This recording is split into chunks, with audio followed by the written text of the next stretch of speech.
Voilà, au terme de ces visitations dans les 26 paroisses et les 30 établissements catholiques de l'enseignement catholique de notre diocèse d'Agen, j'ai d'abord une confession à vous faire. Et elle va répondre à la question de Ludovic, est-ce que ça m'a plu de lâcher les vaches dans les prairies? J'aime cette terre du Lot-et-Garonne, j'aime la diversité de ses paysages, j'aime son histoire et son patrimoine religieux qui, dans les villes, dans les villages, dans les hameaux, au bord des routes comme des chemins, nous invite à ne jamais cesser de croire, d'aimer et d'espérer. L'espérance ne déçoit pas. Mais surtout, j'aime ceux et celles qui habitent cette terre, qui la cultivent, qui en prennent soin, qui la font vivre. J'aime passionnément ce peuple lot-et-garonnais à la suite du Christ qui, le premier, nous a aimés. Tout au long de ces visites, j'ai rencontré des talents jeunes et moins jeunes. J'ai discerné des graines d'espérance à l'œuvre parmi nous. Et j'ai entendu les nombreuses attentes des uns des autres, comme le rappelaient Émilien et Anne-Sophie dans la petite vidéo que nous avons regardée.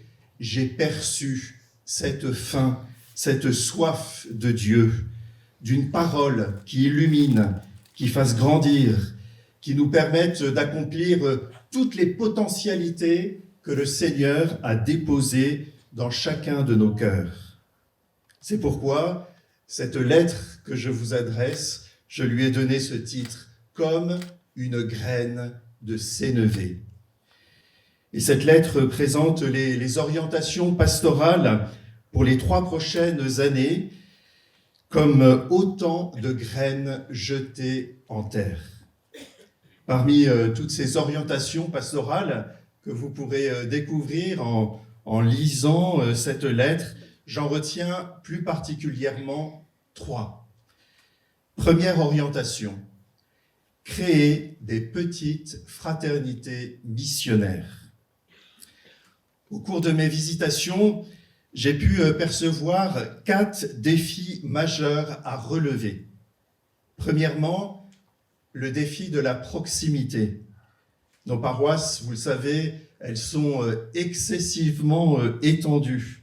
Mon souhait est que justement, dans chaque quartier, dans chaque village, dans chaque hameau, des chrétiens se retrouvent pour prier le Seigneur et faire grandir entre eux la fraternité. Deuxième défi, celui de l'accueil de nos catéchumènes et de nos recommençants. Quelle joie de les voir frapper nombreux aux portes de nos églises.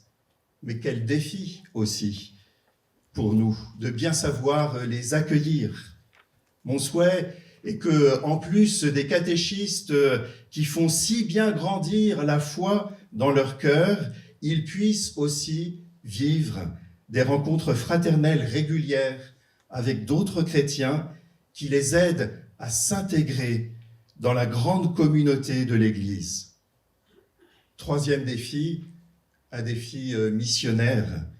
À notre baptême, nous avons reçu, chacun d'entre nous, un trésor, le trésor de la foi.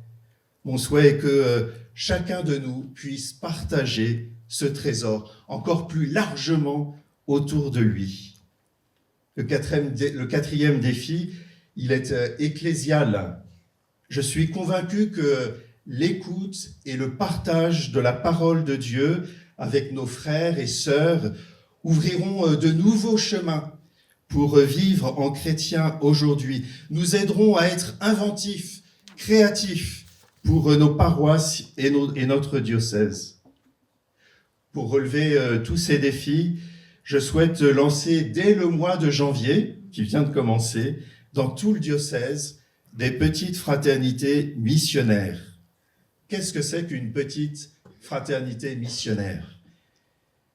C'est un petit noyau de 4 ou 5 chrétiens qui se réunissent régulièrement pour une rencontre conviviale, fraternels, mais qui lisent aussi et partagent ensemble la parole de Dieu. Ce petit groupe missionnaire est appelé à grandir en appelant 4 ou 5 autres personnes, catéchumènes, voisins, amis, collègues. Elles pourront être créées par des chrétiens eux-mêmes ou suscitées par les prêtres, les diacres, les consacrés, les EAP, les équipes d'animation pastorale. Pour vous aider à lancer ces petites fraternités, le diocèse d'Agen vous fera un cadeau le 25 janvier prochain, dimanche, de la parole de Dieu, cadeau d'un recueil de psaumes. Il vous aidera à animer vos rencontres de fraternité.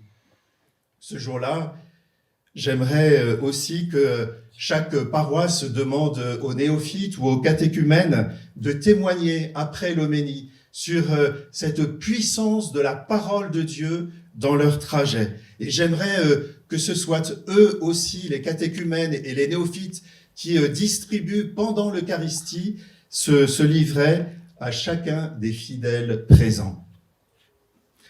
Je vous invite dès maintenant à voir avec qui vous allez vivre cette aventure spirituelle pour que dès le 25 janvier ou peu de temps après, par exemple pendant le temps du carême, ces petites fraternités missionnaires puissent se réunir et commencer cette aventure. Nous prendrons le temps dans un an de réunir toutes ces petites fraternités missionnaires et de faire ensemble une première relecture de cette initiative pour voir comment la continuer et peut-être même l'amplifier. Par ces petites fraternités missionnaires, je souhaite que nous retrouvions cet enthousiasme contagieux des premières communautés chrétiennes qui portaient justement ce très beau nom de fraternité, composé de frères et sœurs en Jésus-Christ, unis à tous nos frères et sœurs en humanité, enfants bien-aimés d'un même Père.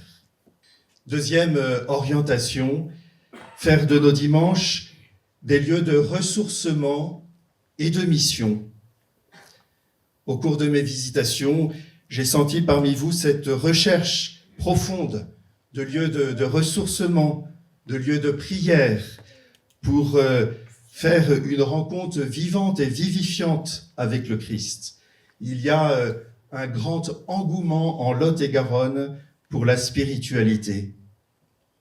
Nous avons la grâce de vivre cette rencontre hebdomadaire le dimanche, rencontre familiale où chacun a sa place, du plus petit au plus grand. Rencontre autour de la parole de Dieu, rencontre autour du Christ qui vient nous nourrir. Nous devons soigner nos liturgies dominicales, qu'elles soient belles, nourrissantes, missionnaires pour tous ceux et toutes celles qui nous rejoignent.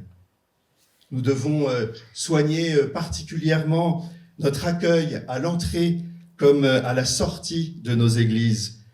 Tous ceux qui passent, même une seule fois, timidement, pour voir, doivent se sentir accueillis, attendus et aimés. Autour du dimanche, nous devons proposer largement la grâce que le Seigneur nous donne à travers ces autres sacrements, notamment ceux de la guérison, sacrement de la réconciliation et sacrement des malades. Nos cœurs et nos corps ont tant besoin d'être modelés par la miséricorde de Dieu, que nos communautés, comme nous le prions régulièrement, tous ensemble depuis le mois de septembre, soient des oasis de paix et de fraternité, des lieux de communion et de service qui rayonnent de ta joie, Seigneur. Troisième orientation, instituer des veilleurs en paroisse. En traversant à pied le département, j'ai entendu ce chiffre qui depuis ne me quitte plus. 40% des logements dans le Lot-et-Garonne sont habités par une seule personne. Cette solitude est à l'origine de drames que nous découvrons avec consternation des personnes trouvées mortes chez elles 2 ans après leur décès. Ces faits, ce chiffre, nous interpellent. Qu'as-tu fait de ton frère? Qu'as-tu fait de ta sœur? Aussi, en paroisse, avec le service évangélique des malades, avec le Secours catholique, avec l'Ordre de Malte, avec les petites fraternités missionnaires naissantes, avec la conférence Saint-Vincent de Paul à relancer sur notre diocèse, avec toute la communauté, tous les membres de la communauté, nous devons prendre soin de chacun, et particulièrement de ces personnes isolées, malades ou âgées. On pourrait donc appeler ce service le service des veilleurs. Ce sera notre manière, en tant que chrétiens, d'apporter une pierre à la construction d'une humanité et d'une société attentive à chacun.